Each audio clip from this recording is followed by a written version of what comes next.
Right, on today's Breaking Views, Cyprus's leaders reached an 11th hour deal. So how will it impact bondholders? Will it impact them? And how long until Cyprus needs another bailout? Chris Hughes joins us. Lots of stuff on Cyprus, of course, from all angles. Let's start with Neil Unmack's piece. Bond market calm ignores the lessons from this.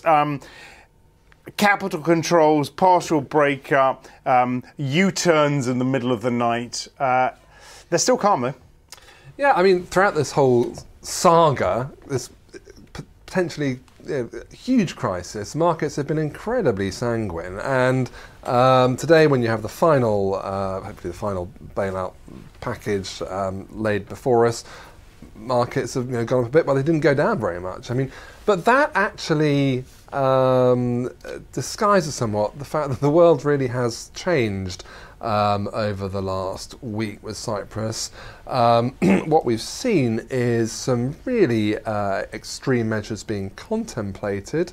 We saw initially the idea of insured depositors in Eurozone banks taking losses. Okay, in the new bailout we've seen agreed overnight, that's not in there, but still, the fact is, at one stage, that taboo was broken, and in the bailout we've seen today, we're seeing a proper bank resolution, which actually wipes out the equity holders, wipes out senior bond holders, and then imposes pain as you go up the capital structure. This is a first. We're actually seeing a proper so-called bank resolution where everybody is tackled in order of seniority, and pain is taken. I mean, it is a dare I say it, a watershed moment.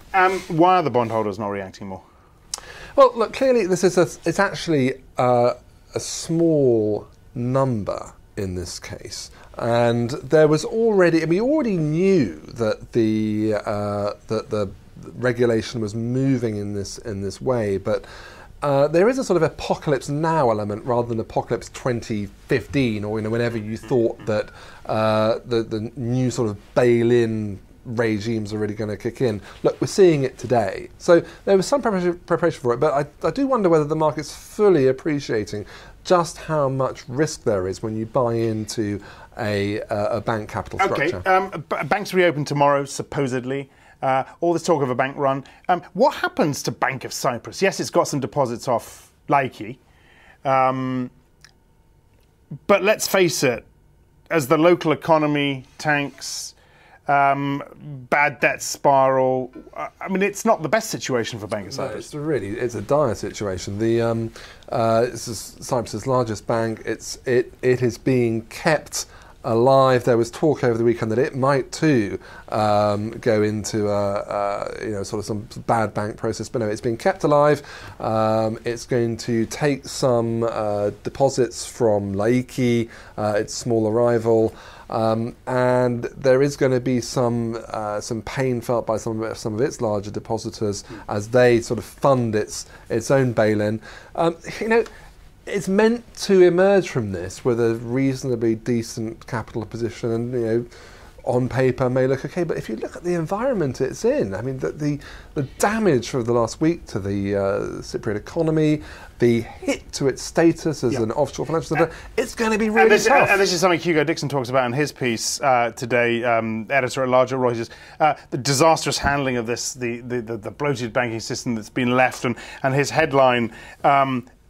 The Cyprus deal, best of a bad job, best of a very, very bad job. Whatever you thought Cyprus needed at the beginning of this week, given all of the botches and the real hit to confidence that we've seen, it's now X plus 10, 15%. The damage to the economy from this is real and durable. So going back to Bank of Cyprus, I mean, it's going to have a really tough time. We wouldn't want to sort of bet against it needing some more support in the future, but that's for another day. All right, Chris, many thanks for that. Chris Hughes. If you want to watch our US show every day, 12:30 Eastern, 16:30 GMT, I'm Axel Threlfall. This is Reuters.